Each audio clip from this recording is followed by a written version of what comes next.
श्रीराम समर्थ. श्रोते हो, आपण ऐकत आहात श्री गोंदवलेकर महाराज यांचे प्रवचन. नाम व प्रारब्ध भोग. नामाचा संबंध प्रारब्धाशी कसा आहे असे पुष्कळ लोक विचारतात. हा प्रश्न एका दृष्टीने फार महत्त्वाचा आहे. बहुतेक लोक प्रारब्ध टळावे म्हणून नाम घेतात. देहाचे सुखदुःख हे माझे सुखदुःख आहे, किंबहुना देह सुखी तर मी सुखी आणि देह दुःखी तर मी दुःखी, अशी सामान्य मनुष्याची अवस्था असते. बरे, प्रारब्धाचे भोग हे आजपर्यंत कोणालाही चुकले नाहीत. मग कसे करावे? इथे असे लक्षात ठेवावे की प्रारब्धाची गती फक्त देहापुरतीच असते. म्हणून ज्याची देहबुद्धी कमी झाली तो देहाच्या सुखदुःखाने सुखी वा दुःखी होत नाही. नामाने देहबुद्धी कमी होते. म्हणून नामात राहणारा मनुष्य प्रारब्धाचे भोग भोगीत असताना देखील आनंदात असतो.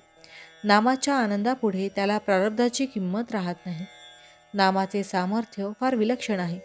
पूर्वी घडलेले अपराध नाम नाहीसे करते. वाया गेलेल्या माणसांना नाम तारते. नाम हा सर्व प्रार्थनांचा, सेवेचा, पूजेचा राजा आहे. आनंदमय अशा भगवंताचे सानिध्य नामाने लाभते आणि त्याची कृपा व्हायला वेळ लागत नाही. किंबहुना ज्याच्यावर भगवंताची कृपा होते त्याच्याच मुखात नाम येते. सर्व काळी, सर्व ठिकाणी, सर्व अवस्थांमध्ये कोणालाही करता येण्यासारखे नाम हेच एक साधन आहे. नामाला उपाधी अत्यंत कमी असल्याने निरुपाधिक भगवंताशी नाते जोडायला नामासारखे साधन नाही. खरोखर किती प्रकारांनी तुम्हाला मी सांगू. अखंड नामात राहणे यालाच मोक्ष म्हणतात. अखंड नामात जगणे यालाच पराभक्ती म्हणतात. जो नामात अखंड गुंतला त्याला संत म्हणतात. नामात प्रेम येणे ही संतांची खरी खूणच आहे. तेव्हा माझे एवढे ऐका, नामाला कदापिही विसरू नका. प्रारब्धाच्या भोगांना न कंटाळता भगवंताने ज्या स्थितीत आपल्याला ठेवले असेल त्यामध्ये समाधान माना, पण केव्हाही त्याच्या नामाला विसरू नका. नामाने पापी माणसे पुण्यवान बनतात. देहबुद्धी कमी होणे हेच पुण्य होय आणि ते नामाने प्राप्त होते. नामाने कलीची सत्ता नाहीशी होते. वाईट किंवा विषयाच्या वासनेने बुद्धी भ्रष्ट करणे हेच कलीचे मुख्य लक्षण होय. त्याच्या मुळावर घाव घालण्याचे काम नाम घेतल्याने होते. म्हणून नामधारकाला कलीची बाधा नाही आणि प्रारब्धाची क्षिती नाही. नामाने पुण्य शरीर बनते. ज्याच्या अंतरात नाम असते तिथे भगवंताला यावे लागल्याने त्याच्या शरीरात सत्वगुणाची वाढ होते आणि तो पुण्यवान बनतो.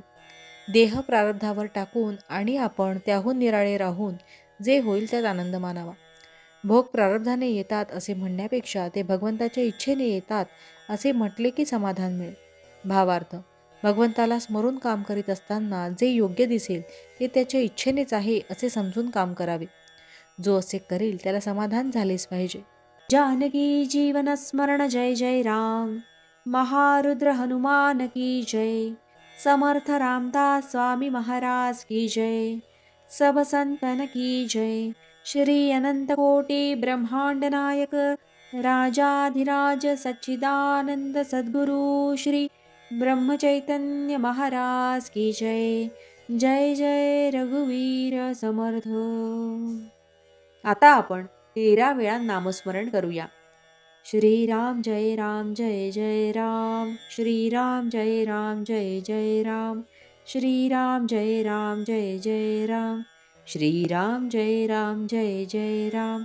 श्रीराम जय राम जय जय राम.